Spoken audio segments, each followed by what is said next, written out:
Hey guys, BJ and GameDay back, Joshy here. Just the next round of the team previews for the pre-season. Tonight we're going to cover the Bulldogs and Parramatta Eels, but before we get there, I just wanted to run through the BJ and GameDay League this season. Now, mentioned in the previous video, last season we ran a BJ and GameDay League, a 10-man league, where Brent and I put up $20 of our own money to anyone who could beat us overall. Both of us overall, and Wayne, Big Wayne was the only one who did so. He finished first amongst the league last season, finished about 400th overall, and he was just ahead of me. So we're going to run it again this season. We're going to run a 20-man comp. So Brent and I are already in there, and a few lads from last year as well. The $20 this season will be donated to Men of League for anyone who does beat us. So add that all up. If Brett and I manage to come last and second last, there's 18 guys who will be ahead of us and $360 out of our pocket to the Men of League Foundation. So it's a great cause we like to support. Hopefully that won't happen, but if it does, obviously it's going to a great cause. What we also had suggested was maybe running a draft league. Now one of the guys, Big Ted, suggested that.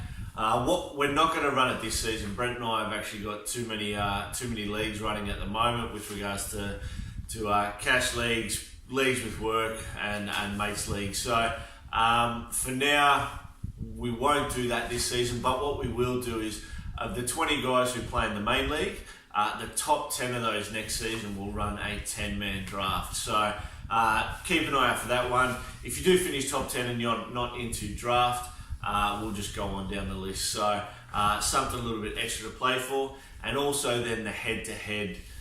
We will have a minor prize for the head-to-head. Last season it was a Rugby League World Cup cap, and we were going to give that one away, but we didn't have to because I won the head-to-head. So what we'll do is, we'll find something Rugby League related throughout the season, and we'll present that to you guys, and that will be the prize for the head-to-head comp. The code for the league is 620781. So anyone who does want to join up, when you obviously watch this video, quickly jump across. Don't forget to come back and watch the rest of the video, because I know there'll be a few people who want to jump into the league. Moving on to the Bulldogs now. One of the biggest tragedies of Supercoach. This, if it happens, will be the biggest tragedy ever, and that is Reece Martin not starting the season for the Bulldogs in the second row. This guy was absolutely massive last season.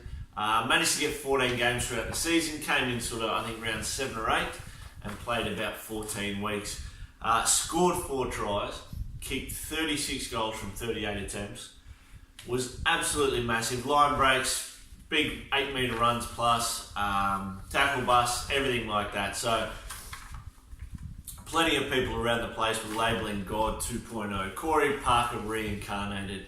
Unfortunately, if the rumours are true, and curse Dean Pay if this is, there's talk about Reece Martin not even making the 17. So massive disappointment there if that is true.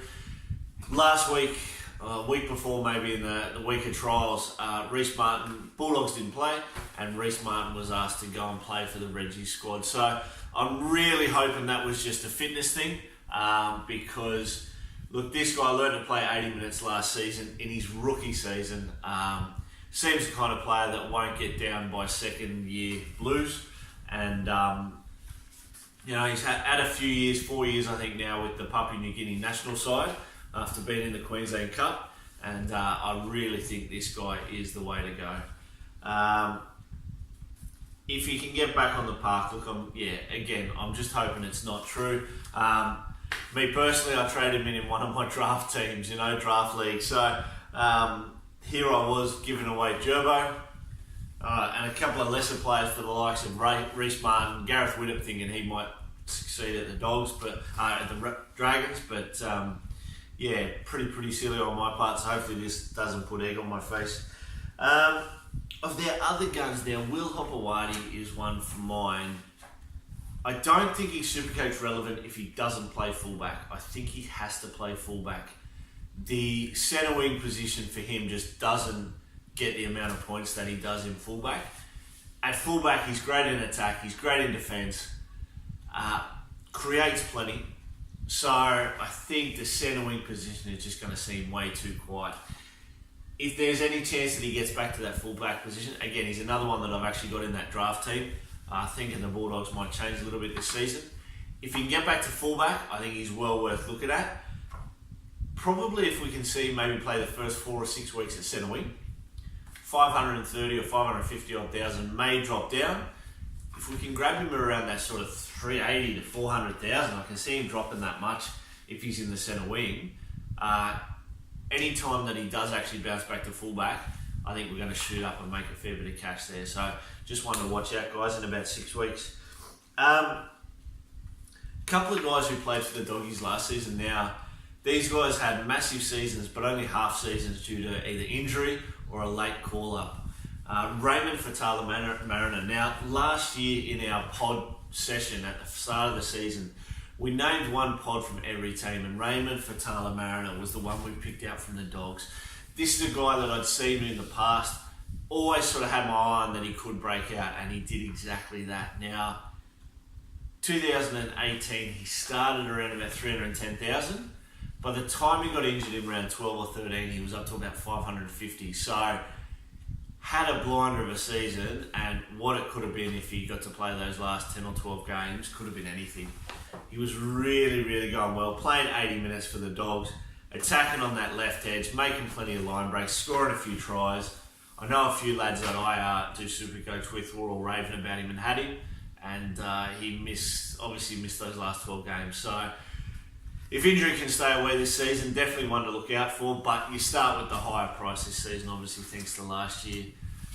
Maybe it takes him a few weeks to warm in, but if you're going to get him, it's probably either early or not at all, because the 530, if it turns to 600, well, then he's really out of reach, because there's plenty of other stars you probably look at first.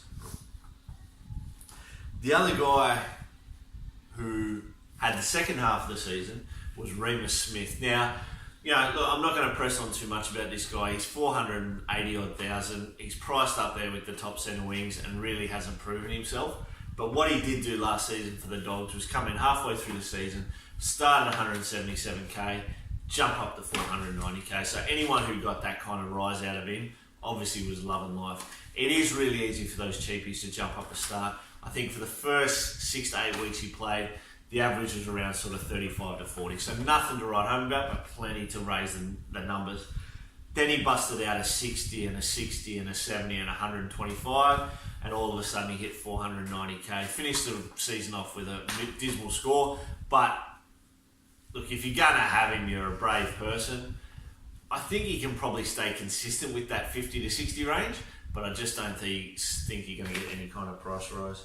A couple of guys, pods for the Dogs. Now, they've got a cheapie in Morgan Parker, but whether he actually gets a chance to play, he's in the squad there, I don't think he will. But a couple of their pods, they're sort of in that low to mid-range pricing.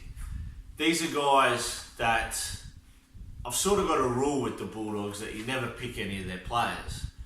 The last couple of years it's worked out perfectly because they've just gone terrible.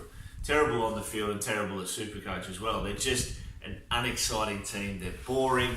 They're just not fun to watch. But this year they've got a couple of guys there that I think will maybe step up this season. Now, they've brought in one guy from the Panthers in Corey Harawira-Naera. CHN didn't really hit the lights last year like he did in 2017. He's one of those guys who sort of took a backward step. Now, obviously, Viliami Kikau emerged at the Panthers last season and probably kept him off the park a little bit. But I think when he actually got his opportunity on that right-hand side, he was brilliant. So he's 401k. He's dual position with second row and centre wing. He's a definite maybe. He's a definite maybe have a look, see what you can do. If you can fit him in, or if you're after one of those pods that you just think, shit, he's 400 now, give him 8 or 10 weeks. If he gets the starting spot, if he gets enough minutes, if he gets 60 minutes a game, he could bump up to 550. Look, I don't think he's going to get a centre wing spot. Obviously, at the Dogs, I think the idea behind him more is as a second rower. And they've got a couple of good ones of those. Well, not good ones, but probably guys that are ahead of him. But yeah, just a maybe on him. The other three guys I got on the pod list here from the Bulldogs, one of them's Aiden Tolman. Now, obviously the polar bear has been in this game a while, but he's just always a guy that turns up. He had a bit of a quiet start to last season. I'm not too sure what that was about because a fair few of those Bulldogs players did that first 8 weeks or so, but his second of the half of the season was really, really strong.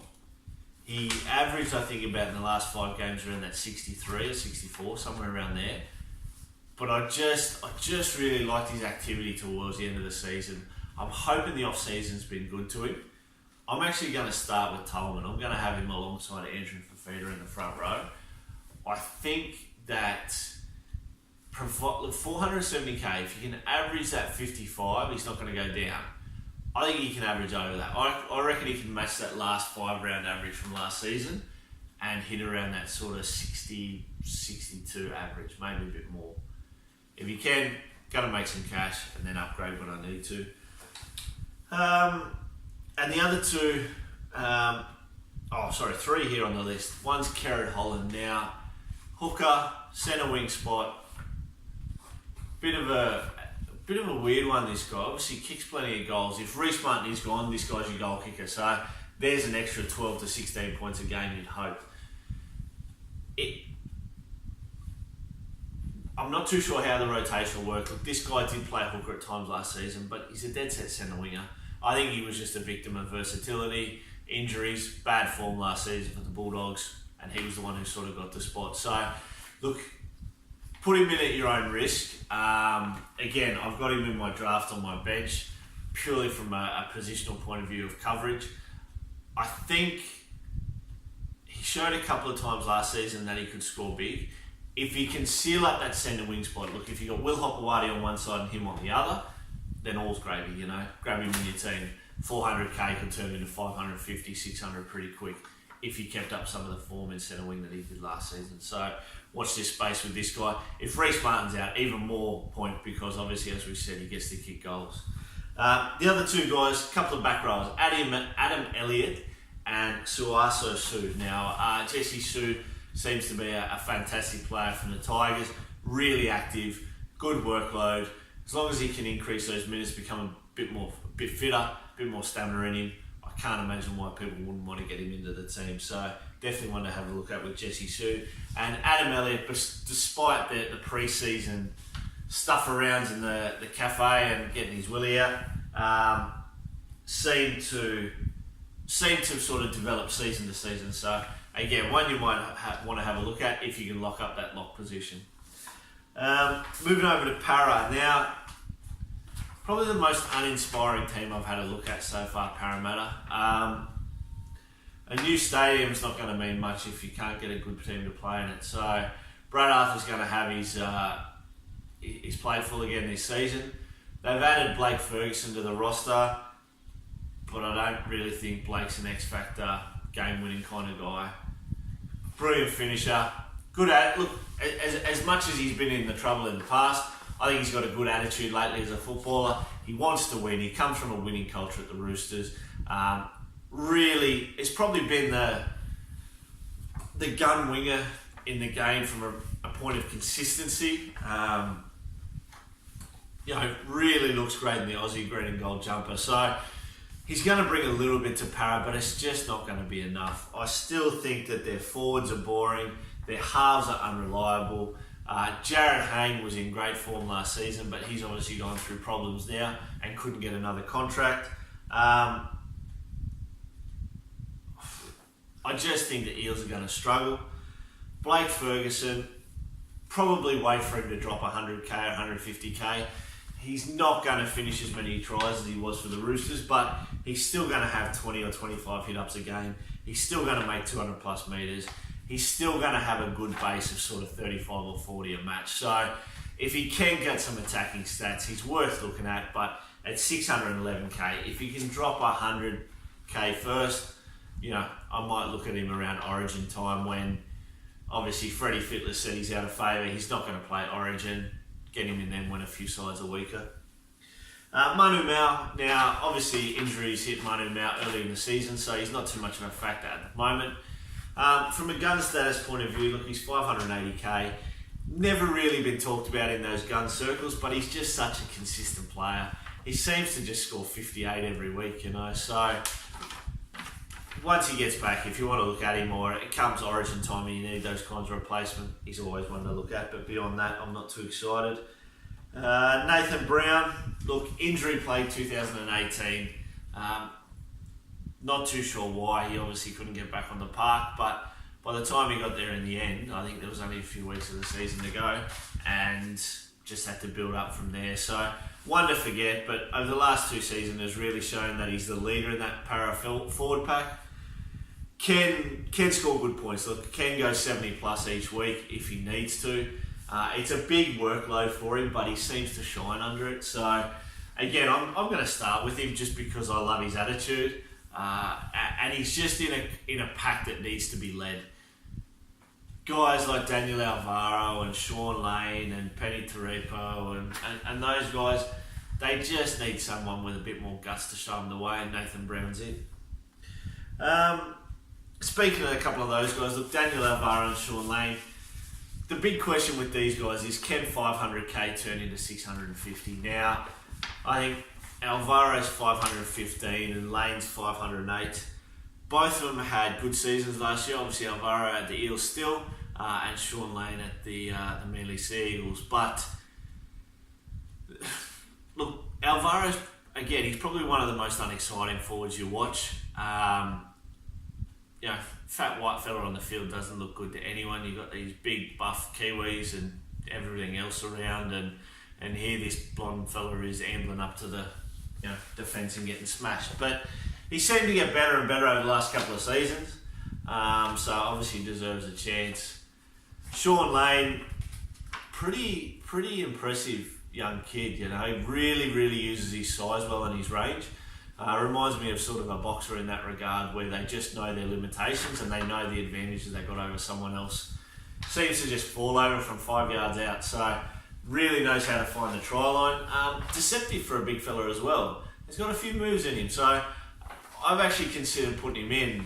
I've gone back to Aiden Tolman instead. Again, come Teamless Tuesday, who knows what I'll change to, but for now I've gone Aiden Tolman ahead of Sean Lane. The extra 30 grand's nice as well. But I think Sean Lane's actually up for a big season again. Reid Marnie is one that a lot of people are talking about in the hooking role, thinking that he's going to get 80 minutes. Now, people may well be right. Will Smith might come on for 20 or 30. I know Reid Marnie's proven that he can play 80, but when you play 80 for 26 rounds, the body gets tired at this level. These guys are just hitting each other so much. So, with Kaiser Pritchard obviously going out on personal leave, opens the door for him to do exactly that, but I'm just not convinced. And I think at 370,000, he's too much of a risk to take. Let's say he goes on the field and he does play 80 minutes as hooker. There's plenty of hookers who play 80 who only score 40 points, 45. That doesn't really get anywhere if he's costing 370 to start with. So, look, he's a no for mine, and I just think if people are taking him, they're getting a little bit desperate. Dylan Brown's a cheapie everyone's looking at. Seems to have sewn up that 5'8" spot next to Mitchell Moses. I'm hoping he's got a little bit more direction than Mitchell does. Last season, Mitchell Moses was the definition of rocks and diamonds. It's probably not even diamonds, it was diamond. There wasn't much there from him. He just seemed terrible all season long. I think me, along with a few other people, looked and thought, when's this guy actually going to get better? But it just didn't happen. So, Mitch, I don't know what you're going to do. It's a contract year. I know your contract's up at the end of the year. Maybe you perform this year. Who knows? But the one I'm really excited about seeing, and one of my pods for the year is Clint Gutherson. Now, a couple of years ago, Roger Tuivasa-Sheck did his ACL, and I think it might have been the second time. Over at the Warriors, came back, and the next season was just a passenger. Still did plenty of good stuff, but really needed to find his feet over sort of 10 to 12 weeks, and I think that sort of saw him out the season. That would have been 2017, I'm pretty sure, and then last season, 2018, he came back absolutely firing and took out the Dally M. Clint Gutherson is in a team that needs him to perform. They need him to lead week in, week out. They need the exciting player that he was before he did his knee. He had enough games last season that I think under his belt, that'll make a huge difference. Can happen again, can really happen again. This guy is sensational, and in a team of what feels like to me basically nobodies, I think he can be the star. 400 odd K, 420 odd K, excuse my memory if I'm wrong, but maybe not a straight away buy, maybe just to sort of wait till round 3, see how he performs in the first couple, but if he starts banging out 60s and 80s, get on, because this guy will consistently do that once he finds form, and you could see this guy hit 700k. Look guys, thanks very much for tuning in again. Love it if you give us a like, give us a subscribe, that way you'll see the videos that come up every week. Hopefully you enjoy the content. Like I said, later this week, Brent and I, once Teamless Tuesday comes around, gonna try and get that Skype video together where we can obviously have a chat and you guys can see our team reveal. And then we'll try and do a few episodes like that during the season. For now though, it'll just be me. Don't forget to enter the BJ and Game Day League, number 620781. Check that one out. But look, 3 rounds of team previews to go. We'll get to the next one tomorrow and we'll have it on Facebook and YouTube shortly. So check that one out. Cheers.